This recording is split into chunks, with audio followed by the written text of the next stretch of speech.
click record and then I'll jump in. Okay, so selecting and navigating textbooks and multimedia materials.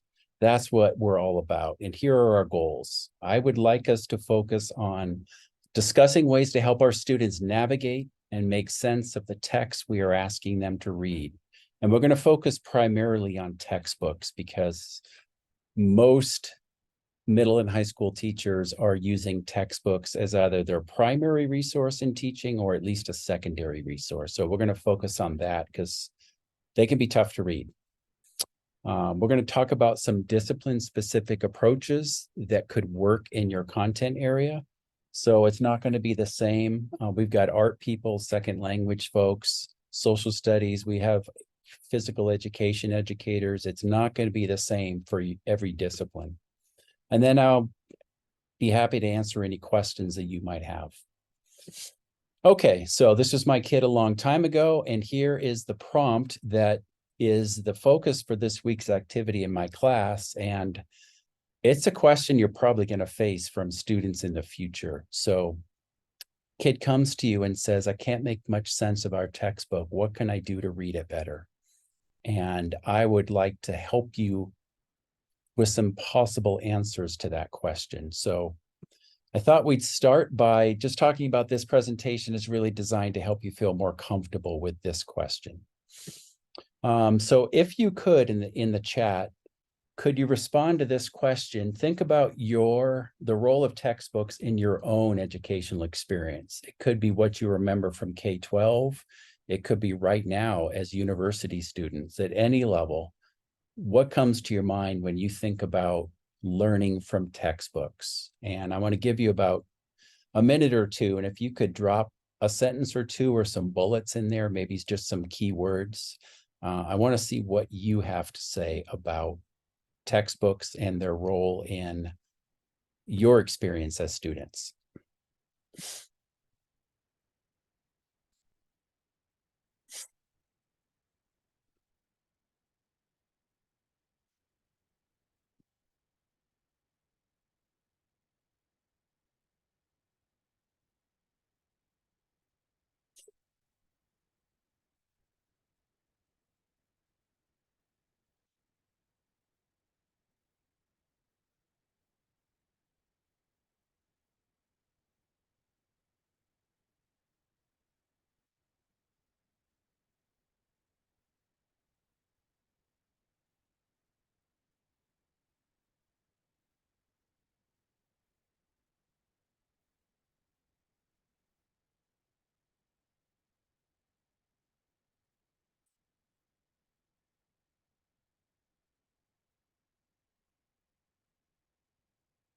All right, thanks. Brianna's got something posted. Joseph does.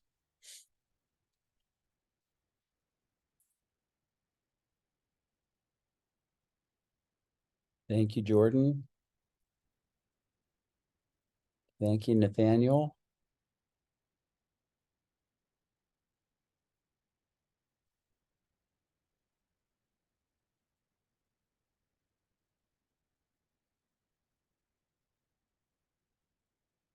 We'll give it about another minute if everybody else who hasn't contributed can jot down something in response to the role of textbooks in your own educational experience.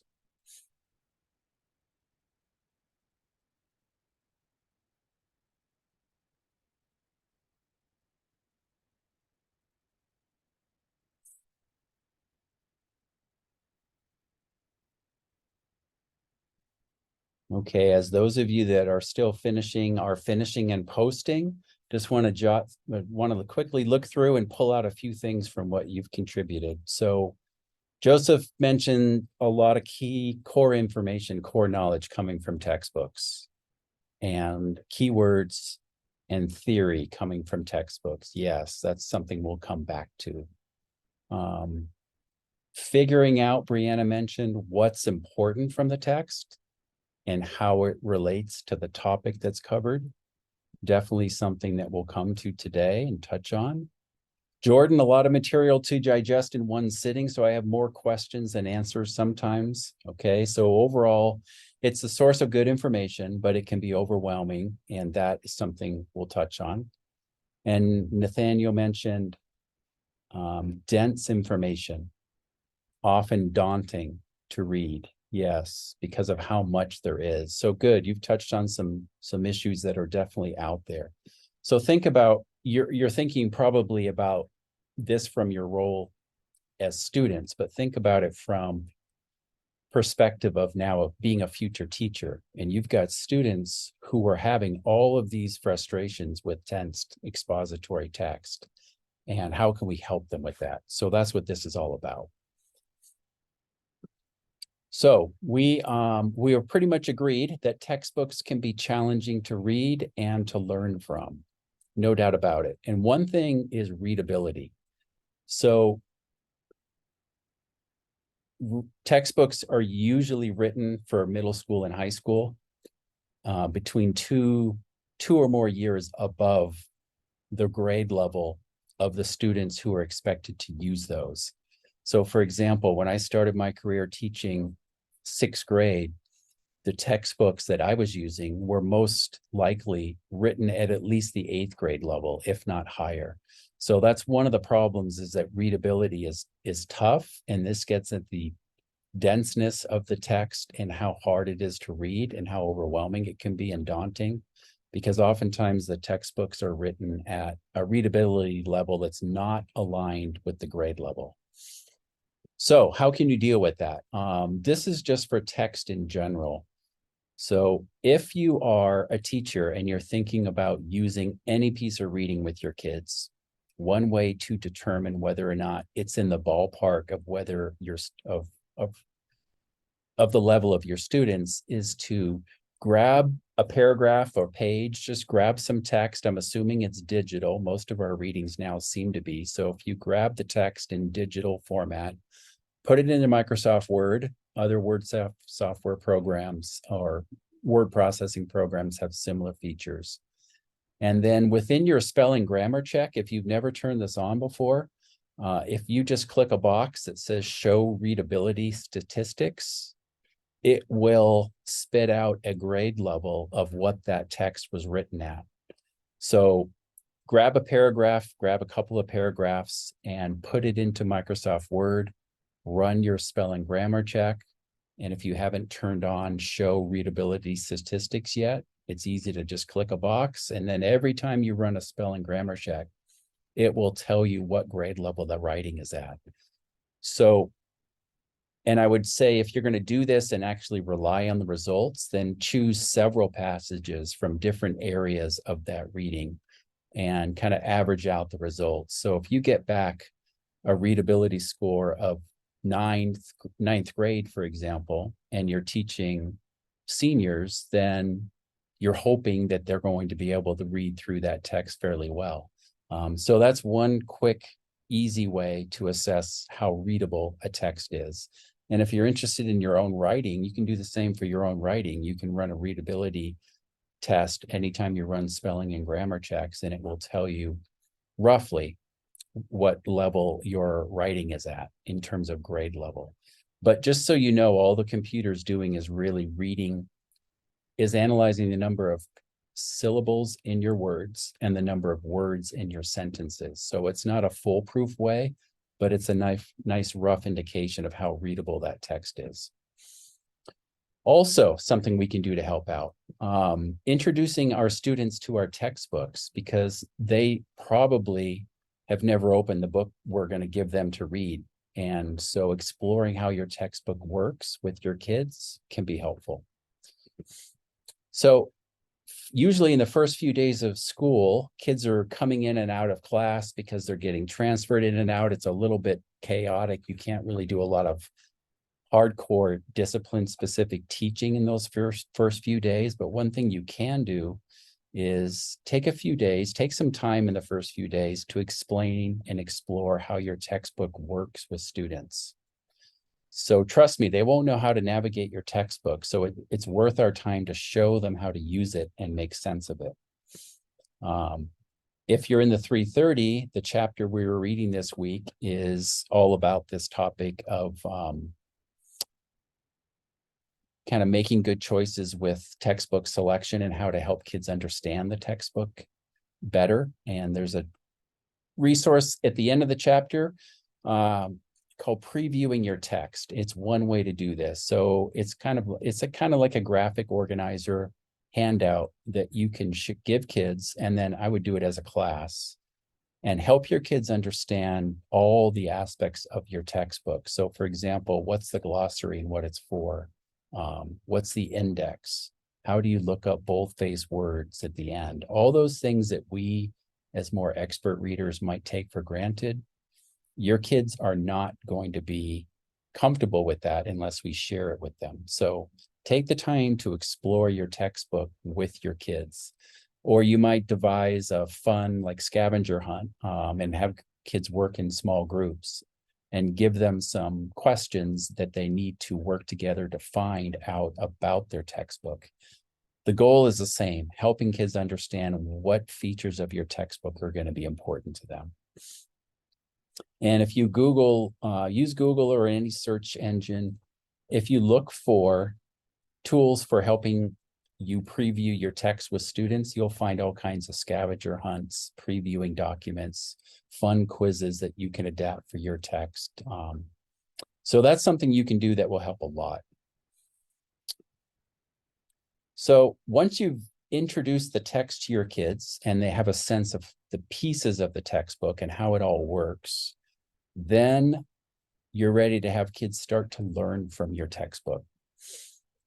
So note-taking is a proven way for your students to learn from their texts. And there's a link here to a Google Doc version of one of the readings for this week. So if you're not in my class, you have access to it by clicking on it. And I'm just going to open it up and just show you a little bit about what it is. It's a chapter focused on note-taking and how do we help kids use notes effectively to learn from our textbooks. And what I like about this chapter is it has different sections for different content areas. So if you're a math teacher, there's a short few paragraphs, couple pages on taking notes in the math classroom. English is going to be different. So there are different note-taking strategies outlined in this chapter. And the key is whatever you're using, if it's helpful to kids, it's going to help them learn. And it's just something, though, that we cannot take for granted, that kids will just have their own way of taking notes. So it's important for you to think about which ways of note-taking work in my discipline. And then once you've got maybe 2 or 3 or 4 that you like, I would suggest trying to introduce at least 2 or 3 of those to your kids and let them choose the one that works the best for them. So this resource here, I'm hoping will be helpful when you're trying to think about what kind of note-taking is going to work for my kids. So back to the presentation again. The key, as I just mentioned, is just helping kids find one or more approaches that make sense to them. So I would not force students to use, for example, Cornell notes if Cornell notes are not their preferred way of taking notes. I much prefer if you give kids 2 or 3 options and give them some agency. Let them pick the one that makes the sense for them. And the reason note-taking works, it's outlined in this chapter, but one of the reasons is it's active engagement with the content. So kids are writing about the content, and the act of writing itself is helping them process the information and learn.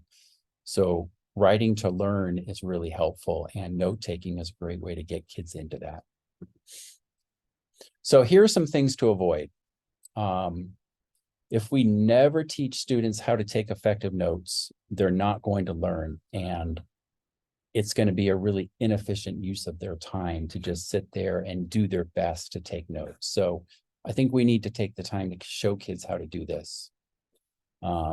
It's really disheartening to go into a classroom and just see kids taking notes the entire time from a lecture.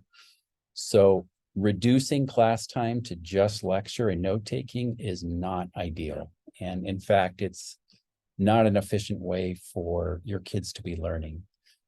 There's a time for direct instruction when you want your kids to take notes, but having them be able to talk about the content and get together in small groups and do something with that discipline, with that content, is going to be more helpful. So I like short mini lessons and presenting information in short chunks and then having kids take notes just for a few minutes, and then we move on and do something with that content. So here's another strategy that I really like. This one is our another reading that we have this week. This links to it. So if you're in the class, you've got it in Canvas. If you're not and you're interested in the scan and run technique, this article talks about it in a great bit of detail, but here's what it boils down to. You've got a student who comes to you and is struggling with reading your expository text in your textbook. This mnemonic can be really helpful for helping kids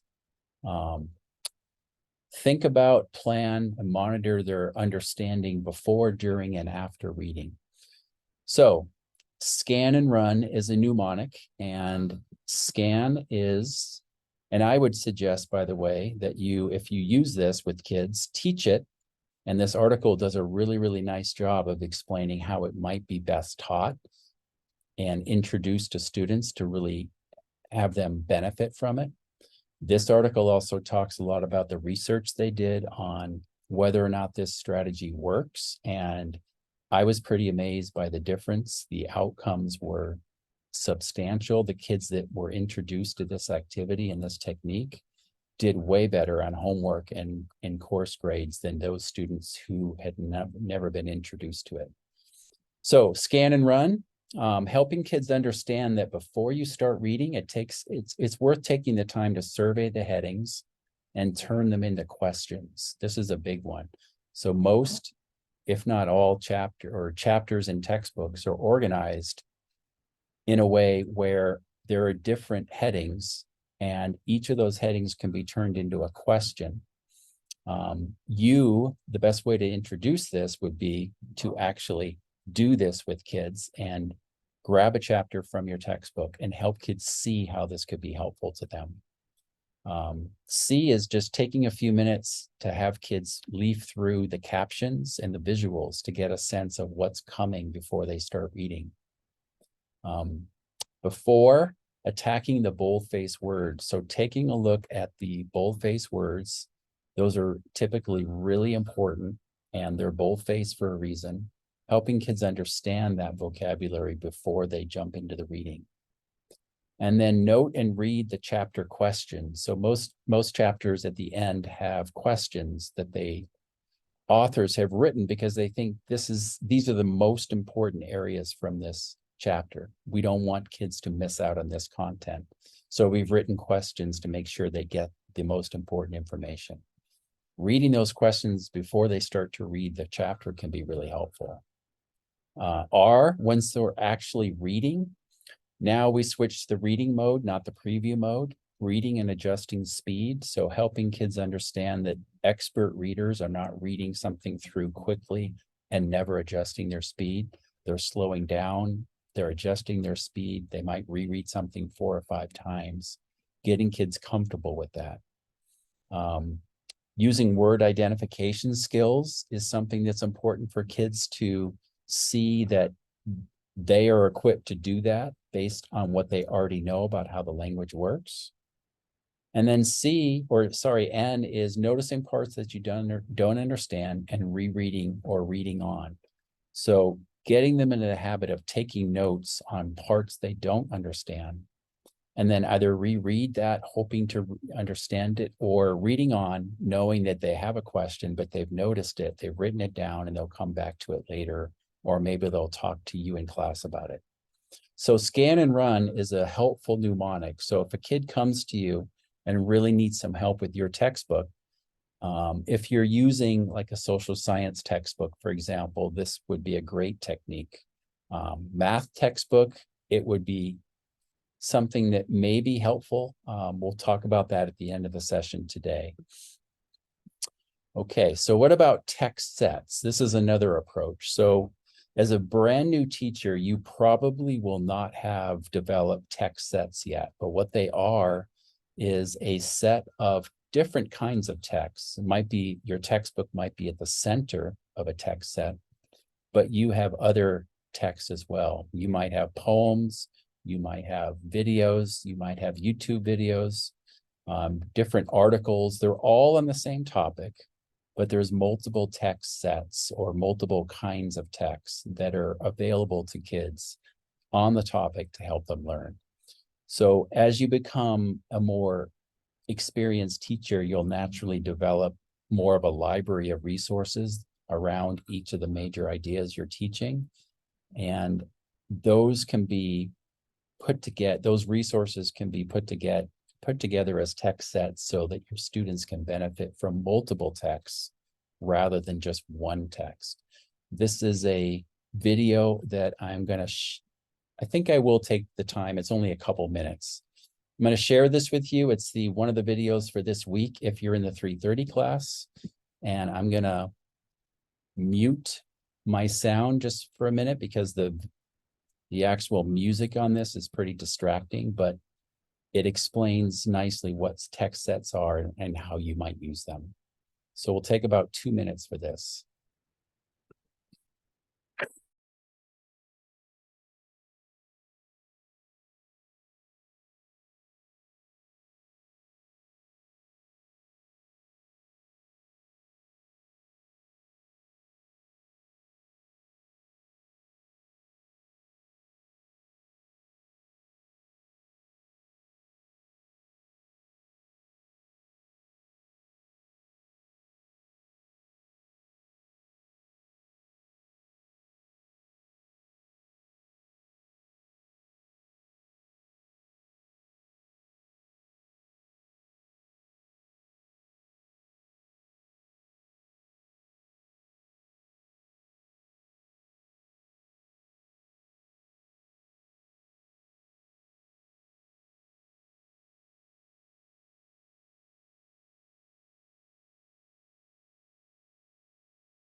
Okay, back again. So that does a pretty decent job of introducing what text sets are. So when you have a student come to you with that question about, I'm having trouble navigating the textbook, how can you help me read it more effectively? If you have the ability to offer text sets to your students, you might suggest that to build that foundational knowledge that the student would be getting from the textbook but is struggling with, you might have alternate means of providing that information to the students through text sets, and maybe using even picture books or videos as a way to introduce the concepts that you're trying to teach might be a less anxiety provoking way to help build foundational knowledge so that when the student then reads the textbook, they have a better understanding of the concepts that are being introduced, and they're going to much more effectively read the textbook if they have a lot more foundational knowledge or background knowledge on that topic. So lots of ways to use text sets, but it's a nice way to help kids who are really struggling with the textbook. So one thing about text sets is it helps students make intertextual connections. And that really means encompassing reading, listening, and viewing across a range of texts related to a central theme. So in the world we're living in now, we're pretty much demanding that students are reading, listening, viewing all kinds of resources as part of what they do every day in life, not just in school, but in life. So intertextuality is a term that kind of gets at this idea of connecting all these texts, and the kind of reading, listening, and viewing that we want kids to do can really help them understand the content that we're trying to teach. So remember, in literacy, I really like this idea of a broad notion of literacy. So I wouldn't think of literacy just as reading and writing. Those are core aspects of literacy, but remember that literacy also involves speaking, and it involves listening, and it involves critical thinking. So if you're, for example, a math teacher or an art teacher, you might not be having kids do a tremendous amount of writing, but you're probably helping build their literate profile. They're certainly going to be reading something in your classes. They might be doing some short writing to learn activities. They're all going to be speaking. They're going to be listening. They're going to be critically thinking. So keep in mind, if you're not, for example, a language arts teacher, literacy is broad, and your piece of literacy and your discipline is going to be different from other disciplines. So in mathematics, you might focus more on critical thinking than you would on writing, just as important. So we're all helping build the literate profiles of our students in different ways. So what could work best when you think about now, put your teacher hat on as a future teacher, what could work best for you in your discipline if a student comes to you and asks you that question? One way to think about this is to go back to that broad definition of literacy: reading, writing, listening, speaking, and critical thinking. That's going to be helpful because there's lots of approaches to how you would answer that student. Consider the text that your students are likely to encounter in your classroom. So if you are teaching from a textbook, then that question doesn't have to be amended at all. But if you are using other kinds of texts, then you got to think about that in terms of how you'd respond. And then think about the approaches we've touched upon today. So here's the question again. Excuse me, teacher, I can't make much sense of our textbook. What can I do to read it better? And if we had a few more folks, we might break out into breakouts, but since we just have a few people, I just want to give us a chance to talk as a group for a few minutes about some possible ways to respond to this question.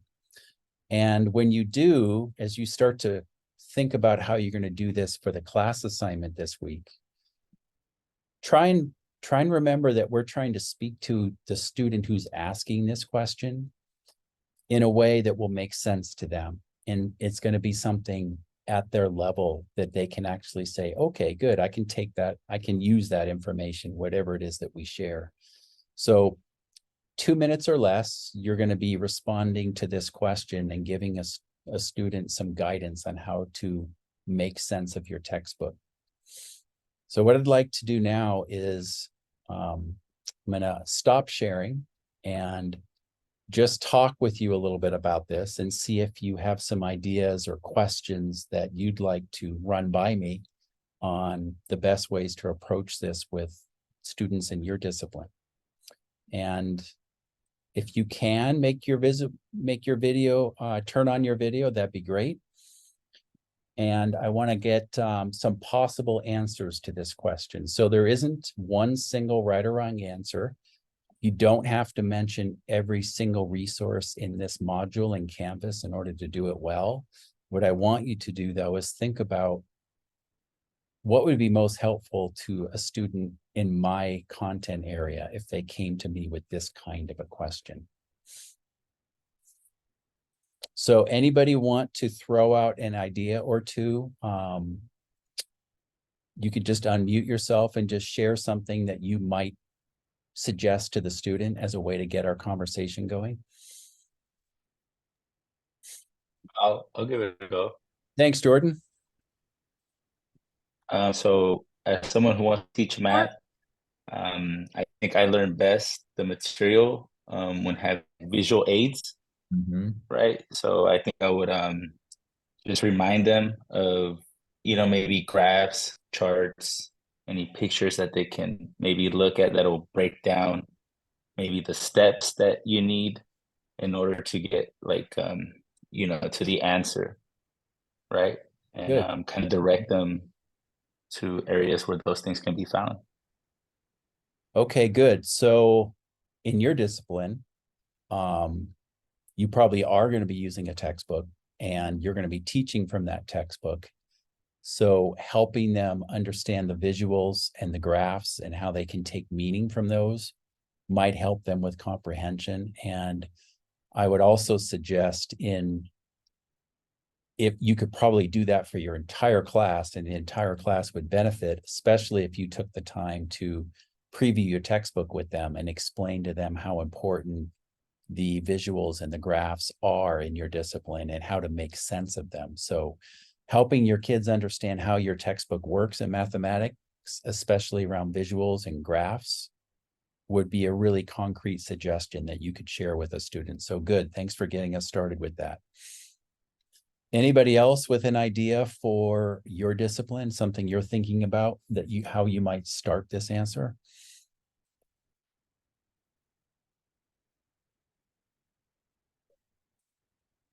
Hey Chris, just want to chime in. Yeah, go for it, Joseph. Yeah, so for mine, for like physical education, not a subject where we do use a lot of the textbook, but from my observations earlier in the year, like there was there were lessons that required being and having background knowledge and all that. And one of the things that I saw the teacher do that I thought was great is since PE uses a lot of like scientific terms like cardiorespiratory, cardiovascular, all that, they would use kind of break down the suffixes, the prefixes of the words, and like, all right, what does cardio mean? What does respiratory mean? And that kind of gives students the idea of like, all right, like I have an idea of what they're talking about, considering because I know the suffix, the prefix. If they don't know the definition off the top of their head, and then that kind of like relates to, I mean, throughout the year, whatever scientific terms they're learning about the body or any health related, they can break those down using that technique. Okay, good. So in your discipline, you might focus more on a conceptual understanding of dense vocabulary that kids probably aren't going to really know what cardiovascular means unless you take the time to teach that term. So kids, if they are doing any reading in your discipline, and they probably are, as you said, they probably do occasionally, helping them with that vocabulary and helping them understand how to break the words down and understand them before they do the reading, if they are asked to read, is going to be really helpful. So that's one approach that you might use in your discipline. And that's probably generally true for all of us, that if we're going to ask kids to read something, helping them understand, however we do it, they need to understand the key terms. That's what the scan and run was going at with attack the boldface words. Those are the kind of words that we need to teach. We need to take the time to help kids understand those words, and they're going to read it better if we do. All right. Thanks, Joseph. Anyone else want to share for your discipline, something you're thinking about?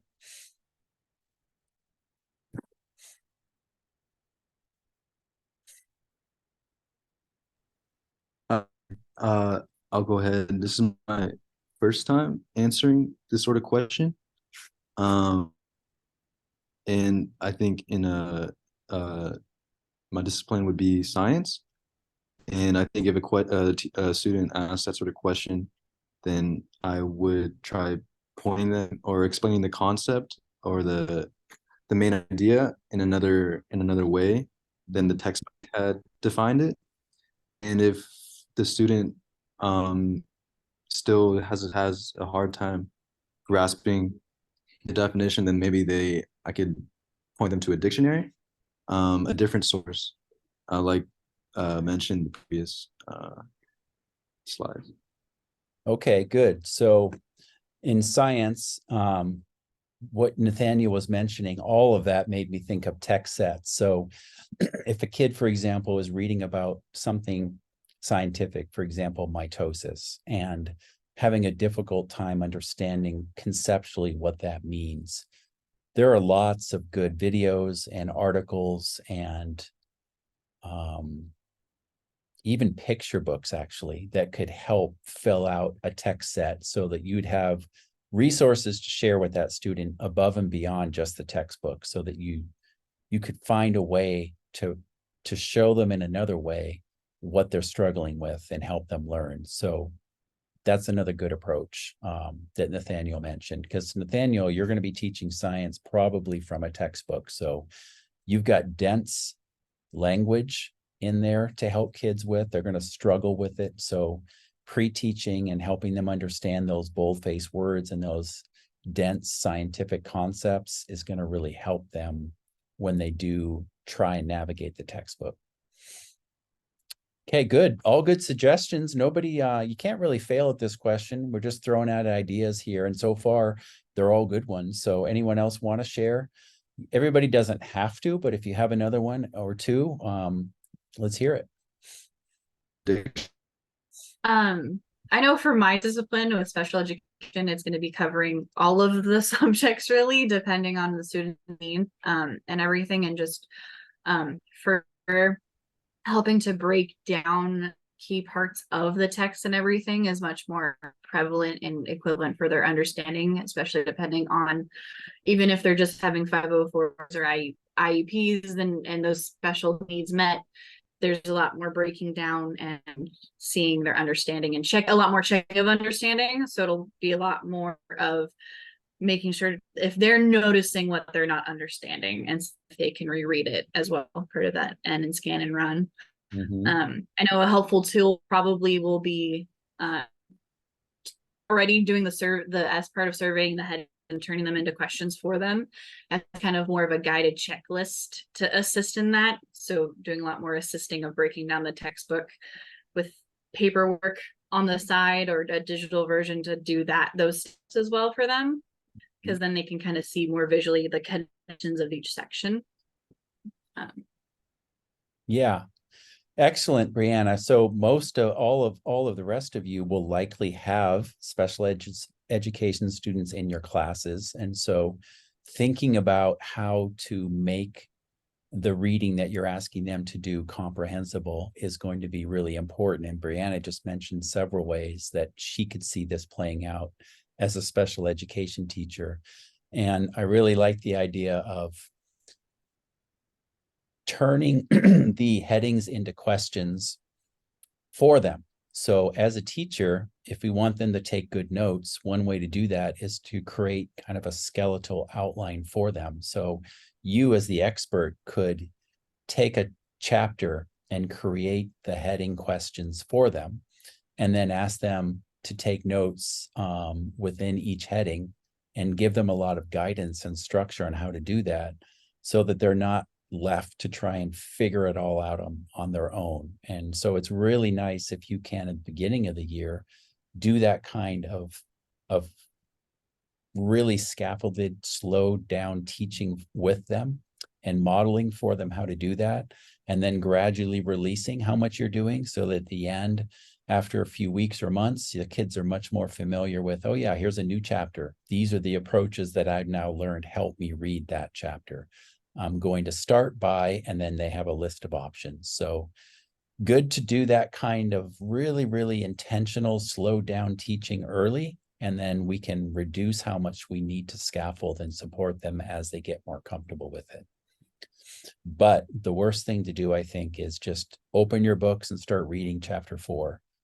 That they're not going to, nobody's probably going to read it very effectively if that's our approach. So we have to think about, what are we doing as teachers to help them be successful when they read? Okay, excellent. Thanks, Brianna, for bringing that perspective in. Anyone else want to share?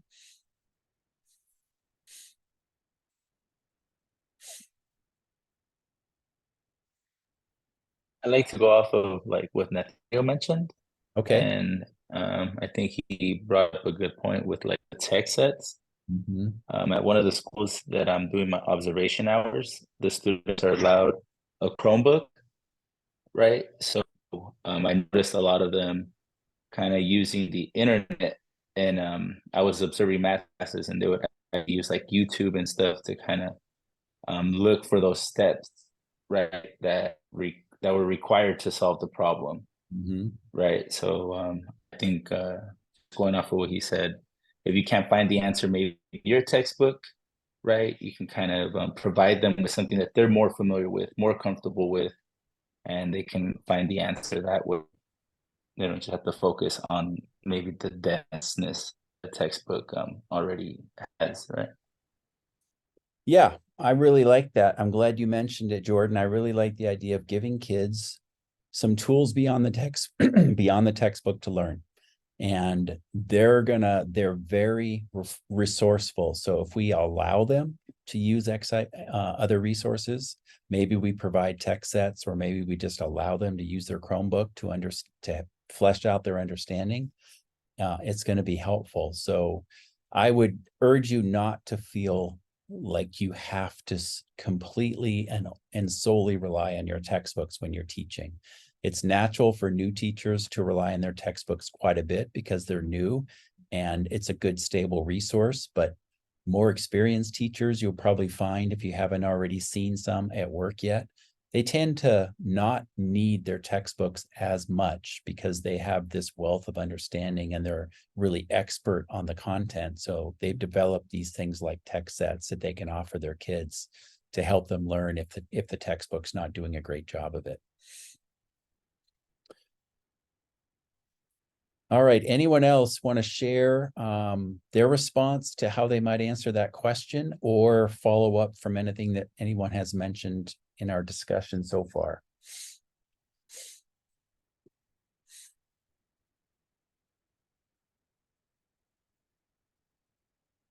Okay, then I think we're going to wrap up. I'm going to stop